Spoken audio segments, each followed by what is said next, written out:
నేను చెప్పవలసి వస్తే నేను యాక్చువల్ ప్రాబ్లం ఎక్కడుందో దాంట్లోంచి మీరు ఎలా పైకి రావాలో నేను మీకు ఒక ఆత్మబంధువుగా ఒక సలహా మాత్రమే చెప్తాను. మీరు సెల్ఫ్ రెస్ట్రెయింట్ బాగా డెవలప్ చేసుకోండి.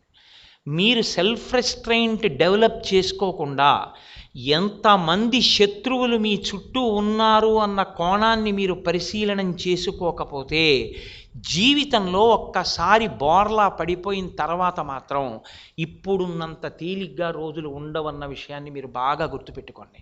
క్రికెట్ చూసినప్పుడు ఉన్న ప్లెజర్, 4 సినిమాలు చూసినప్పుడున్న ప్లెజర్, అక్కర్లేని న్యూస్ పేపర్లో విషయాలు చదివినప్పుడున్న ప్లెజర్, అక్కర్లేని విషయాలు స్నేహితులతో చర్చ చేస్తూ కాలం గడిపేసినటువంటి ప్లెజర్, క్యాంపస్ సెలక్షన్లో ఉద్యోగం రాకుండా బీటెక్ అయిపోయి బయటికి వెళ్ళిన తర్వాత అప్లికేషన్లు పెట్టడం మొదలుపెట్టి 8,000 9,000 రూపాయలకు కూడా బీటెక్ చదువుకుని ఉద్యోగం చెయ్యవలసి వస్తే మీతో పాటు కష్టపడి చదువుకుని టీవీ ఛానల్ వైపు చూడకుండా చదువుకున్నటువంటి పిల్లాడు రేపొద్దున ఏ ఐబిఎంలోనో వెళ్ళిపోయి వాడు నెలకి 60,000 70,000 సంపాదించుకుంటూ 6 నెలలు తిరిగేటప్పటికి వాడు మీ ఊళ్ళోనే మీ సందులోనే మంచి కారు కొనుక్కుని వాడికి పిల్లనివ్వాలని చెప్పి ఎన్నో కుటుంబాలు వెంపర్లాడుతుంటే వాళ్ళ తల్లిదండ్రులు ఎంతో సంతోషంగా కొడుకుని తీసుకుని గుడికి వెళ్ళినారు.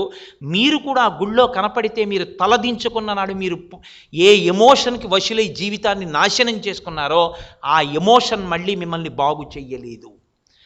మిమ్మల్ని మీరు బాగు చేసుకోవడం మీ చేతిలోనే ఉంది. అదే నా దృష్టిలో ఎడ్యుకేషన్ యొక్క నిజమైన వాల్యూ.